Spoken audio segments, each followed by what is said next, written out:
Hello, children.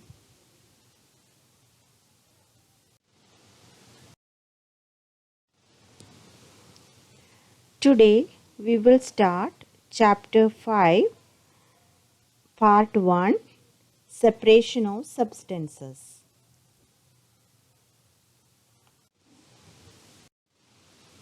Today's session includes pure substances and mixtures, separation of solids, and separation of solids includes hand picking, threshing, winnowing, and sieving.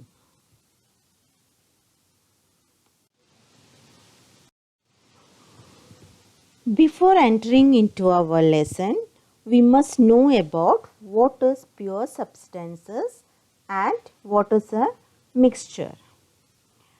We use a number of materials daily such as milk, water, sugar, salt, pulses, grains, fruits and vegetables. Some of the substances we use are pure substances, that is, they are made up of one kind of molecules only. Very few pure substances are found in nature. Most of the things we use in our daily lives are mixtures. A mixture is a combination of two or more particles of two or more substances that mix together without any chemical reaction taking place. And examples of mixtures are cold coffee. We all drink cold coffee, right? Cold coffee is a mixture of milk, sugar and coffee. Similarly, air. Air is a mixture of several gases. Now, milk. Milk is a mixture of fats, proteins, water, vitamins and minerals. Now, lemonade. Lemonade is a mixture of water, sugar, lemon juice and salt. These are the examples of mixtures.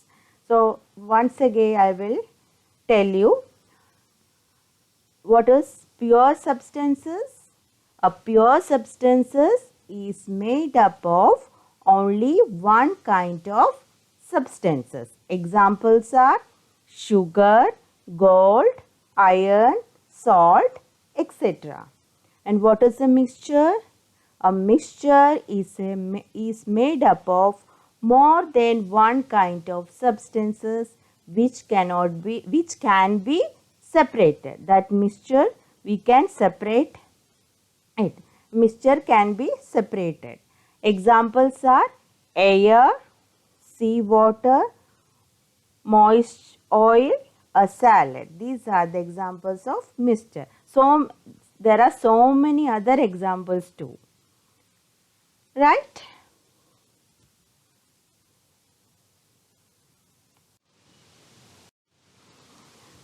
Next is what is separation? What is separation of substances?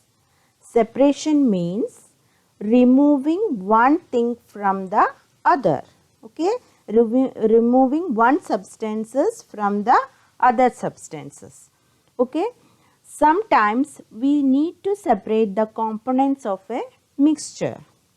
We strain tea to remove tea leaves with a strainer. We churn milk to separate butter. We remove cream from milk to make it healthier for adults. You must have often removed green chilies or curry leaves when served with poha or upma. Mostly we do that, right? We remove the curry leaves, chilies and all from our food. We separate out vegetables or fruits from a basket by simply picking out one kind and placing them in separate containers. That is sorting materials. In the last chapter you have learned that sorting materials. Okay. Same type of materials. That is simply picking of the same substances and placing them in separate containers. Separating out big items is easy. But when we have to separate salt from water or mud from water, it is difficult, right? Can you remove it by picking? Can you remove salt from water by picking? No, it is impossible. There is a method for separation of such items, right? So, in this chapter, we will learn about the method of separation. For this section, today we will learn how to separate solid particles from the another solid particles. Okay. In the next video, we will learn about how to remove liquid or solid particles from the liquid particles, right? And do you think why do we need to separate substances? Why do we need to separate substances? If we are not separate tea leaves from the tea, can we able to drink that tea? No. So we have to separate such things, right? There are many reasons that why we need to separate substances. First one, to remove undesirable constituents or non-useful components, that is to remove unwanted things. Example, removing tea leaves from tea, removing curry leaves from dishes. These are the examples of separation of removal of unwanted things.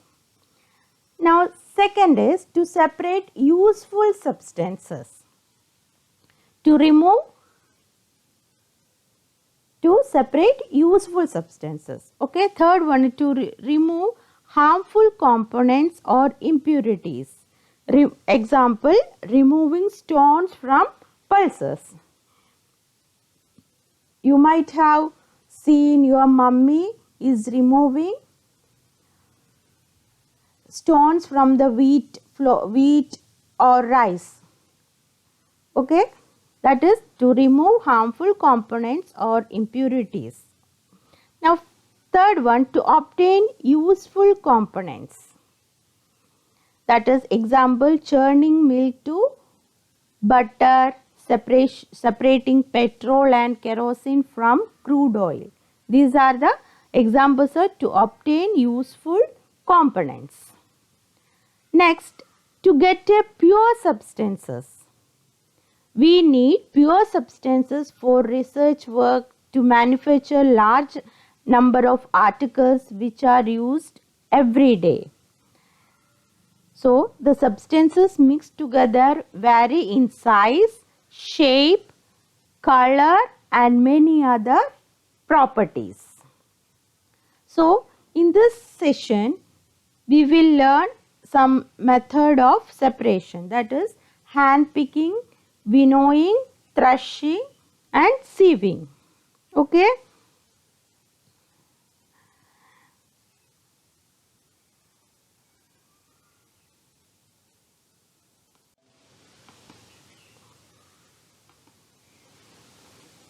First method is hand picking. This method is commonly used at home for separating undesirable substances from the useful ones. This is possible because the size, shape and color of undesirable substances is different. The quantity of the impurities is not very large. Example, removing impurities like pieces of dirt, stone and husk from wheat, rice and pulses by hand picking. This is the simplest method of separation. Understood? Let me say once more. These grains and pulses generally contain small stones and other unwanted materials as impurities. These need to be separated before cooking. So hand picking is a process of removing impurities by hand. Why hand picking is done? Because hand picking is preferred when the quantity of the mixture is small. Okay, in small quantity, if the quantity is small, we can do hand picking. Impurities are few in number, and impurities can be easily spotted due to their different size, shape and color. Hand picking is the simplest method of separation.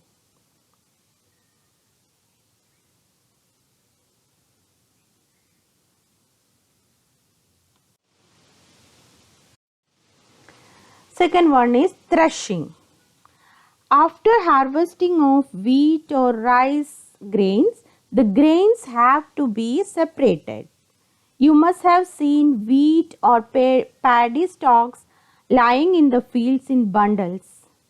The grains are separated from the stalk by a process called threshing. This is done by beating the stalks on the hard surface to free the grain seeds. Traditionally, threshing was carried out by making oxen or donkeys or bullocks walk in circles on the stalk on a hard surface. These days, machines are used to thresh large quantities. Here, what is threshing? The process of beating the harvested crops to separate the grain from stalk is called threshing. You can see the picture. Here, a man is beating crops. He is doing by his hand. Okay. Nowadays threshing is done by machines. Here you can see the thresher. That machine is called thresher. And above picture is done by bullock. Okay.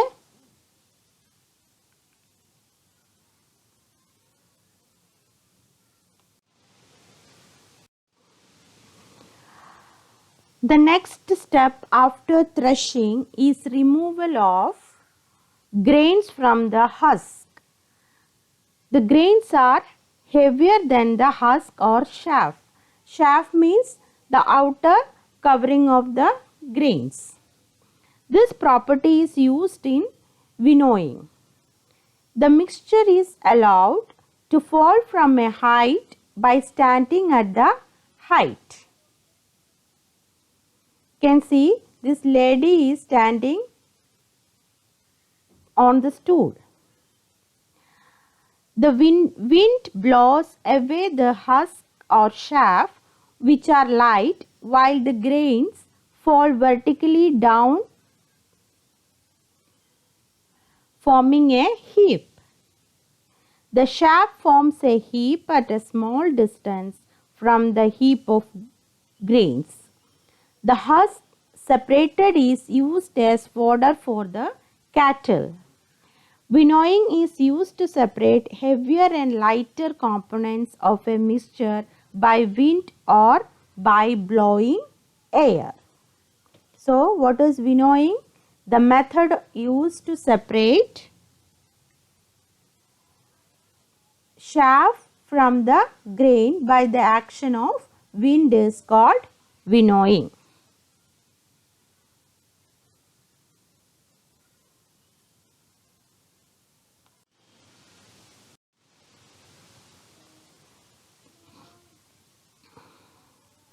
You must have often seen your mother sieving atta before making chapatis. She does this to remove bran and other impurities present in atta. We use this method to separate constituents of a mixture having particles of different sizes using a sieve.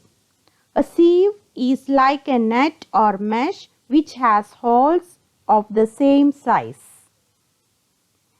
The fine particles of atta pass through the sieve while the bran remains on the sieve. You must have seen sieving being used in construction sites to remove pebbles from sand. See, you can see the picture, different size of sieves are here. A sieve has holes that allow small particles to pass through it. You can see the holes, different size of holes. Sieving is used if the substance is to be separated are of different sizes. Example, small pebbles are separated from sand at construction sites by the process of sieving. The small pebbles remain on the sieve and the finer sand particles pass through the holes of the sieve. Larger particles remain on the sieve and the finer particles will fall. So, what is sieving? The method by which two substances are separated by passing the mixture through a sieve is called sieving.